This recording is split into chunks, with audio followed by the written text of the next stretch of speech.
Faut-il vraiment te fier aux signes d'intérêt d'une femme? Oh regarde, elle m'a fait un sourire, elle m'a touché la main ou elle m'a fait un bisou sur la joue. Tu crois que c'est un signe d'intérêt? Ici, je vais te partager des éléments que je te conseille fortement de prendre en considération. On va décrypter les signes d'intérêt qu'une femme peut te communiquer inconsciemment ou consciemment. Est-ce qu'ils sont si importants que ça? Est-ce qu'un signe d'intérêt prend toujours la forme que tu imagines? Un geste doux et délicat d'une femme, par exemple? Des signes d'intérêt, t'en as des tas. Et je t'en partage un certain nombre, et ce de manière détaillée dans ces deux vidéos-là. Mais là, on va aller plus dans le fond des choses. Premier point. Une femme qui te crie dessus peut parfois être une femme amoureuse de toi et frustrée par un de tes comportements. Alors, parenthèse, c'est pas parce qu'elle est frustrée par un de tes comportements qu'il faut que tu changes immédiatement et que tu rectifies ce comportement-là. Si pour toi ce comportement il est adapté, cohérent, il respecte tes valeurs et tes principes, il n'y a pas de raison de le modifier et c'est pas pour autant qu'elle partira, même au contraire. Après, t'as aussi un autre cas, ça peut être une femme qui se sent, qui sent que tu es un homme robuste, masculin et viril, qui se sent attiré par toi. Problème, elle n'est pas avec toi. Elle est avec un autre homme. Et cet homme, elle est avec lui par défaut. Du coup, elle défoule son dépit sur toi. Mais au fond, c'est ton corps qu'elle veut. C'est toi.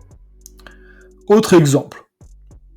Assez subtil. Une femme qui t'ignore de manière exagérée peut être une femme qui, au fond, est très attirée par toi. Ça peut être pour elle une manière de se faire désirer, pour augmenter sa valeur à tes yeux, mais aussi te tester, parce que les femmes ne feront pas que ça tout le temps, mais en tout cas, ont besoin de te tester. Et même quand elles savent que tu es un homme relativement viril et masculin, c'est plus fort qu'elles, elles te feront toujours des petits tests de temps en temps, même si elles savent quel type d'homme tu es au bout d'un moment. Mais voilà, il faut aussi que tu aies ça en tête. Et alors, ce qui vient, c'est un piège dans lequel beaucoup de mecs tombent. J'y suis tombé bien nombre de fois.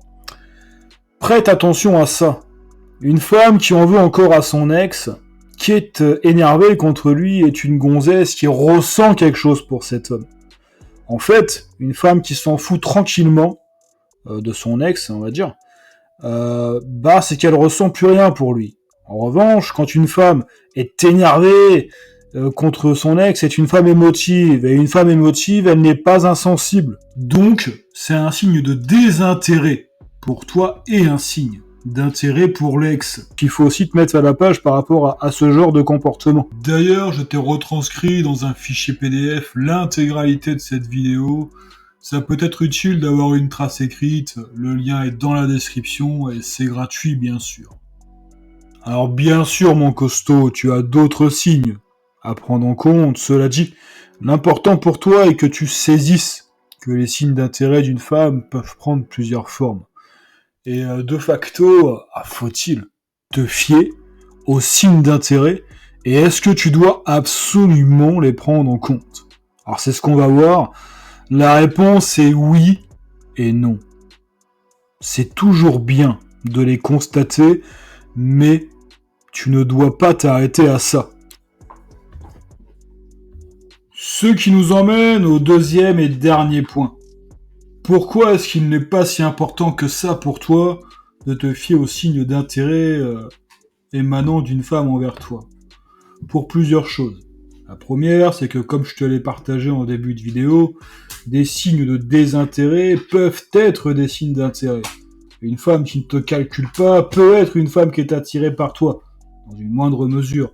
Une femme qui ne te reconnaissait pas avant alors qu'elle te croisait souvent, en gros qui te calculait vraiment pas, comme je t'ai dit, auparavant peut être ensuite fortement attirée par toi. Alors pour finir, c'est le conseil le plus puissant que je te partage, n'attends pas. Et ne cherche pas des signes d'intérêt, mais provoque-les. Sois sûr, ou au moins au début, parais sûr de toi, passe à l'action, comme au foot, cherche le penalty, quoi.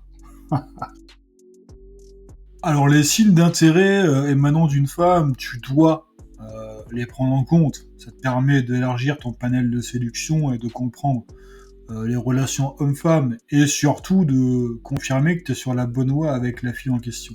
Mais ne t'attache pas trop à ça dans le sens où les signes d'intérêt, c'est à toi de les provoquer et à prendre les choses en main. N'aie pas peur du rejet d'une femme, mon costaud. À la longue, tu finiras par en avoir rien à foutre d'un rejet d'une femme, car tu te seras permis de rentrer en situation d'abondance avec elle. Elle au pluriel, tu m'as compris. Mais aussi en tant qu'homme. Accorde-toi de la valeur. Ce sera le sujet d'ailleurs d'une prochaine vidéo. Parce que beaucoup d'hommes s'accordent de la valeur, effectivement, mais de manière grotesque. Et à ce moment-là, ils paraissent en position de demandeur par rapport à une femme.